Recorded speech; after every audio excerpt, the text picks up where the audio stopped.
I wake up before the sun, long before any sane person should be thinking about food. My alarm goes off at 5:15 a.m., but I've already been half awake since 4:50, staring at the ceiling, running through prep lists in my head. Tomatoes, onions, the delivery truck, the one guy who always comes late and blames the traffic even though he lives 2 blocks away. Yeah, that guy. I roll out of bed, stretch my back, and feel that familiar ache. People think chefs are tough, but honestly, it's the job that toughens you. Your feet adapt. Your hands adapt. Your mind, well, that one gets tested every single day. I brew the fastest coffee in my life, throw on my jacket, and head out. The streets are quiet, peaceful. Nothing like the chaos waiting for me inside the kitchen. By the time I get to the restaurant, the back door is already unlocked. That means one thing. Miguel, our sous chef, beat me again. He always does. He says he likes the quiet before the storm, but I think he just likes stealing the good knives before anyone else gets them. I step into the kitchen. That first smell, cold steel, leftover garlic from the night before, and the faint, lingering scent of burnt something from whoever forgot to clean the grill. It's home, but not the cozy kind. More like the kind you keep returning to because you're too attached to leave. I start my station, pulling out cutting boards, knives, prep lists taped to the wall, with so much tape it looks like a kid's art project. The produce delivery arrives right on cue, loud thumping at the back door. I sign off the clipboard knowing half the items will be missing and the other half will be half rotten. I open crates. I lift a bunch of cilantro and shake my head. Why do suppliers think chefs can magically revive dying herbs?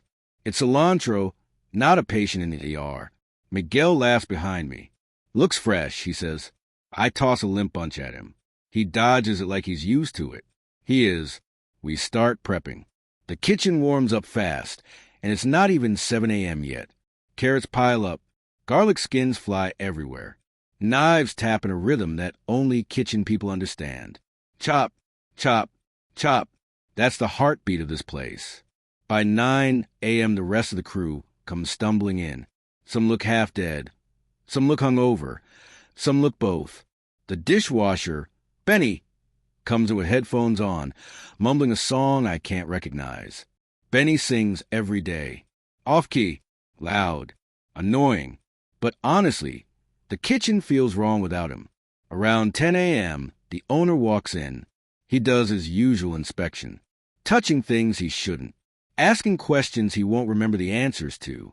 He thinks he runs the restaurant. We let him believe that. I check my watch. Lunch service is coming. And even though it happens every single day, it still arrives like a surprise attack. You always think you're ready until that first ticket prints. I gather my pans, my spices, my sanity or whatever's left of it. I feel the first drip of sweat and know it won't be the last. The doors open. Customers come in. And here we go. The first ticket prints. Then another. Then 10. Then 20. Then I stop counting because counting is useless when your hands are moving faster than your thoughts. I call out orders. Miguel fires proteins. The line cooks stumble through the first rush like they've never cooked food before, which makes me yell. A lot. People think chefs enjoy yelling. Trust me, we don't. We just don't have time for slow explanations when a table wants their food as soon as possible, which is code for right now, this second. Even if they're the ones who walked in 7 minutes ago, the heat in the kitchen becomes ridiculous. I feel like I'm aging 5 years every lunch shift. My shirt is soaked. My hands are moving on autopilot. And the printer keeps screaming like it wants revenge for every meal I've ever cooked. Then something happens. Something always happens. Today it's the fryer. Of course it's the fryer. The fryer breaks more often than the employees do. Oil temperature drops. Fries come out soggy. Soggy fries are a crime in this country. People won't say it out loud, but they'll tell you with their Yelp reviews. I call Benny to fix it. He stares at it like it's a spaceship. He shrugs. I shrug. We move on, because in the kitchen you don't have time for perfect. You just need functional. Lunch ends with a whimper, not a cheer. We collapse for a moment. A brief moment, like a boxer between rounds. Then it's prep time again. Wiping counters, chopping more vegetables, filling containers, organizing the chaos that we pretend is order. It's only 3 p.m. and it feels like midnight. I take a break, if you can call it a break.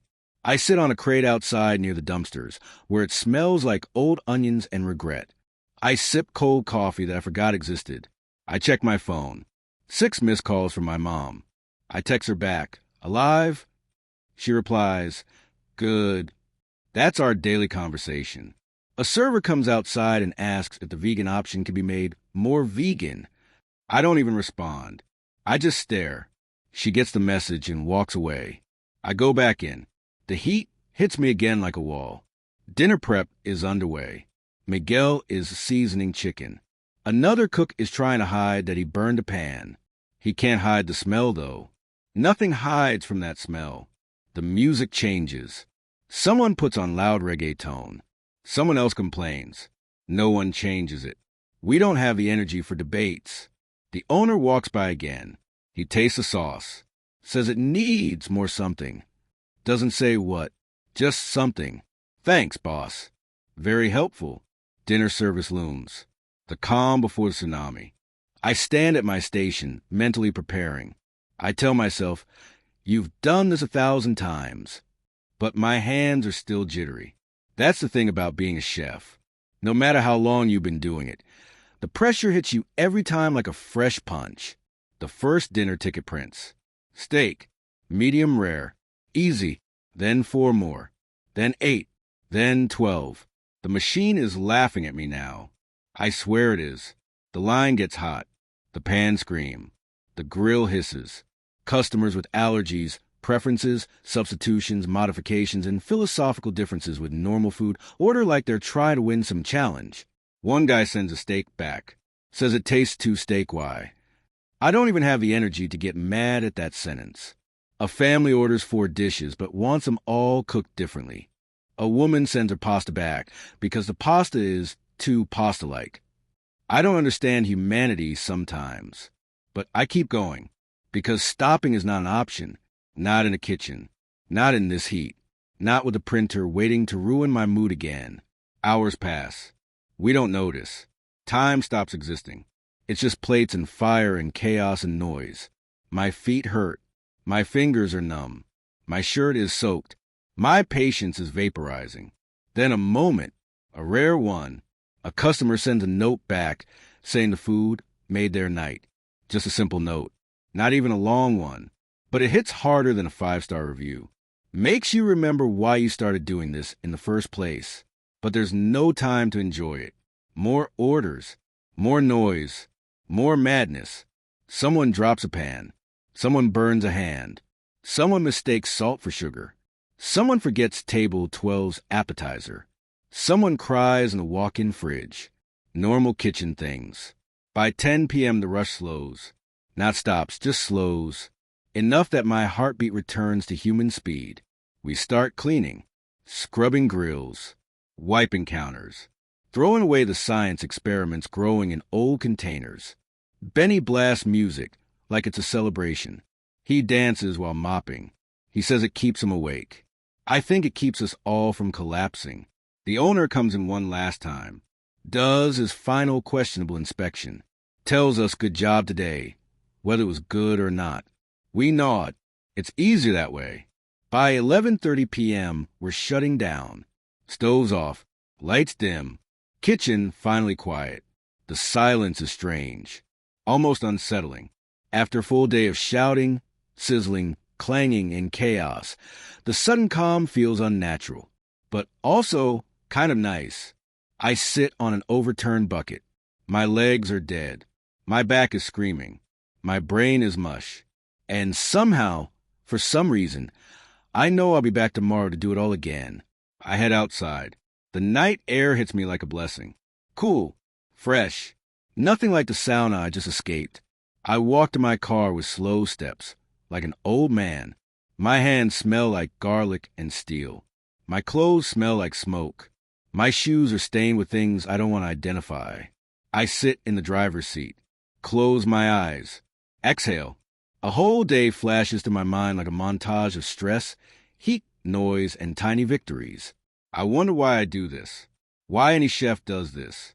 The hours, the pressure, the burns, the impossible customers, the broken equipment, the chaos. But then I remember the small moments, the perfect sear, the silent teamwork, the nod from Miguel when I nail a dish, the smile from a customer who actually appreciates the craft, the feeling when the kitchen is running like a machine and we're part of something alive. Those moments keep you here. Even when everything else pushes you away, I start the engine. The radio plays something soft. I breathe out long and tired. Tomorrow will be the same. The same heat, the same noise, the same madness. But for now, just for this moment, it's quiet, and I drive home.